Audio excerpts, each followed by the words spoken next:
Well said, Gareth. In the 1970s, only 1 in 20 children were obese. Today, that figure has skyrocketed to 1 in 5. And the question is, what has changed in the last 30 years to create that epidemic, Vash? Well, much has changed in the sense that the world that we live in, the lifestyles that we live, leads us to being predisposed to being overweight. We have unhealthy diets, we have a sedentary lifestyle, we're not doing sufficient physical activity, and as a result, that's going to lead us to being overweight or obese. That's right. So who's to blame? No single person, I think, is to blame. I think it's a combination of role players. We're talking about from within the home, parents, and what children are exposed to in terms of unhealthy diets and role models. And all the way marketing. to... I mean, children are exposed to marketing all the time. You know? Yes, so we're talking about retailers, children being exposed to temptations that's been marketed to them, as well as unhealthy foods that are being produced and sold to children. That's right. And then, of course, the environments where it is something that is accessible to them at all times. Talk about accessible, waiting in a checkout queue with sweets and chocolates all over the place. Isn't that hard? You know, Dad, this, absolutely. Dad, you know. It's a nightmare. Yeah. Many parents will tell you that it is an absolute nightmare.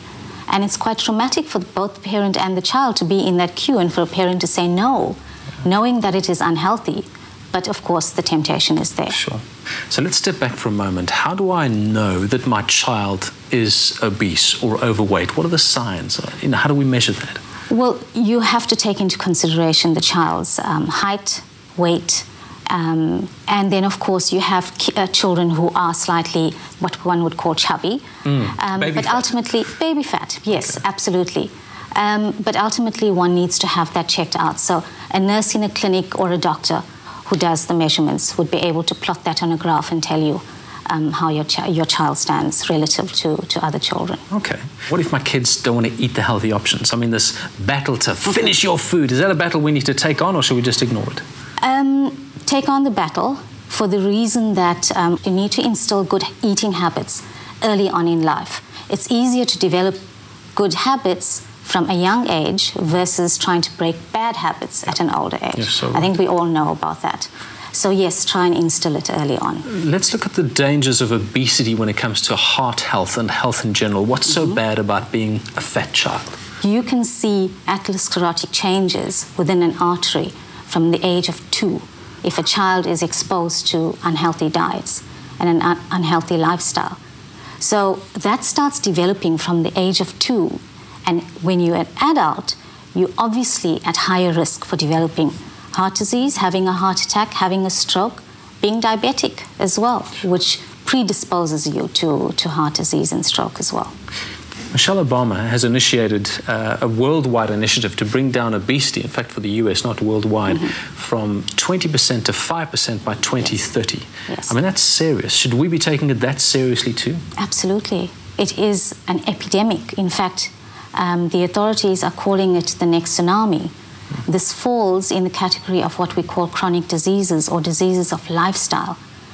And this is, now we're talking about chronic diseases of lifestyle that has become the biggest or the leading killer worldwide. In South Africa, it's the second leading killer after HIV/AIDS. Sure. So yes, it is something that is growing. And unless we change our lifestyles, it certainly is our next tsunami. I can control what happens at home, but then my kids go off to school. Tuck shops, fast food on the way. How do we manage that? Do you have a tuck shop campaign? Yes, we do. The Heart and Stroke Foundation runs a tuck shop program. The problem is it hasn't been well taken up because we don't have champions out there. People don't realize that it's important. And yes, you can control your environment within the home and what is in your fridge. And what you feed your child within the home, but as soon as your child steps outside, the child is exposed to various other influencing factors. So within the school, a tuck shop program is ideal to ensure that your child is getting the right foods. But then, of course, there's various other things as well, and I would come back to the retailers. Vash, give us a little bit of hope. I mean, it seems like we're fighting a losing battle here, the battle of the bulge. In a sentence, how would you sum up an approach to childhood obesity? I think awareness is most important.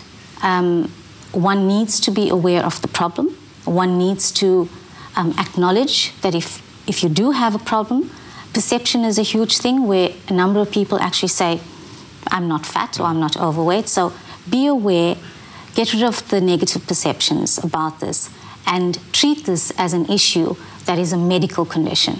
Vash, thank you very much. I can hear the passion in your voice, which is wonderful. I think the key message for me is really, if you don't, neither will your kids. So set the example and eat right, get off the couch and get moving.